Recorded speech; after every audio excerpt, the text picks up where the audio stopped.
है। मैं गोरखनाथ से भारतीय जनता पार्टी का 2012 टू 2017 तक पार्षद रहा हूँ। मेरे पिताजी श्री पन्नालाल जायसवाल का वही मकान है। मेरे बड़े भाई उदयराज जायसवाल जो मुझसे 2015 में 100 फीट जमीन बैनामा कराए थे, लेकिन वर्तमान में जो कटरे में जो दुकान थी वो हमारी थी। मेरे पास रजिस्ट्रेशन है 2016 तक का। मैं खुद दुकान करता था। आज वो खुद दुकान वहाँ मकान सब कब्जा कर चुके हैं। हमारे परिवार को सड़क पर बाहर कर दिया। हालात ये है कि मैं बहुत तंग आकर ई रिक्शा चला के लेबरई मजदूरी करके मैं अपने बच्चों का भरण पोषण करके किराए के मकान में नकाब पे रह रहा था। मेरी तबीयत खराब होने के कारण तो मकान मालिक का किराया बाकी हो गया। मैं इसलिए इस संबंध में 1 माह पूर्व जिलाधिकारी महोदय को एक पत्र दिया था। जिलाधिकारी महोदय ने तत्काल जांच करने की कार्रवाई की थी। एसएसपी साहब ने गोरखनाथ थाना पे भेजा। 11/4 तक आख्या देना था, लेकिन महोदय गोरखनाथ थाने की पुलिस ना मुझसे फोन की ना मुझसे संपर्क करने की कोशिश की। हालात 2 तारीख को मकान मालिक ने मेरा सामान सड़क पर कर दिया। मैं तब से बीवी बच्चों को लेकर इधर उधर भटक रहा हूँ। पुलिस एक तरफा कार्रवाई, सामने वाले को बुला, मुझसे संपर्क भी नहीं करता है। उस आरोपी से संपर्क करता है, उससे सोने चांदी का भाव पूछता है, उनका न कोई पेपर देखता है। बस आख्या रिपोर्ट लगाकर मेरे मोबाइल पे आख्या रिपोर्ट लगा दिए कि हम किराए के आलीशान मकान में रह रहे हैं, जो कि मौके पे चल कर देख लीजिए कि हमारे पास खाना भी नहीं खा। मैं नकाब से पैदल आ रहा हूँ। अब ऐसी स्थिति में मैं आपके माध्यम से मदद मांग रहा हूँ। मदद नहीं मिली साहब तो 24 घंटे में मर जाऊंगा। हम लोग कोई सहायता नहीं है। हम लोग को आत्महत्या के सिवाय कुछ दिखाई ही नहीं दे रहा है। एकदम बच्चे मेरे पढ़ने नहीं जा रहे, ये बीमार पड़ा है।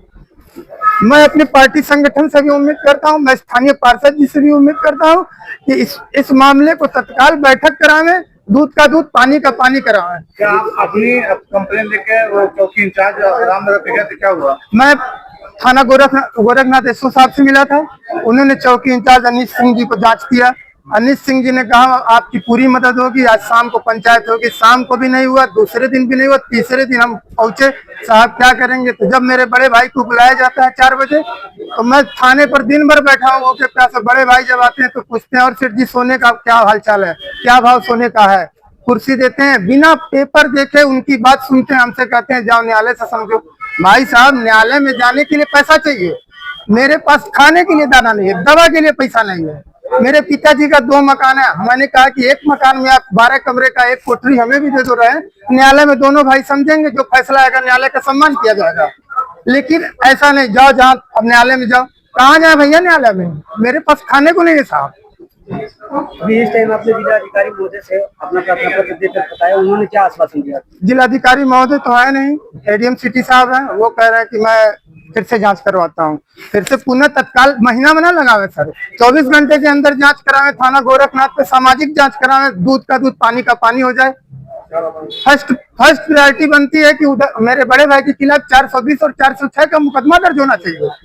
लेकिन पुलिस ने ये कार्रवाई नहीं की। पुलिस ने उनसे मिली भगत रुपया लेकर के एक तरफा आख्या लगा दिया। मेरा तो इसमें कोई सहमति ही नहीं, आख्या लगा दिए। क्या नाम है आपका? विजय राज जायसवाल। मैं पूर्व पार्षद हूँ भारतीय जनता पार्टी का गोरखनाथ क्षेत्र से।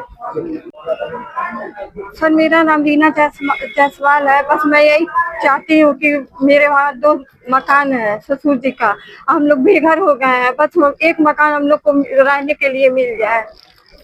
हमारे बच्चे पढ़ने नहीं जाते हैं स्कूल, हम लोग बहुत परेशान है। आप लोगों से हाथ जोड़ के निवेदन है, हम लोग की मदद करिए।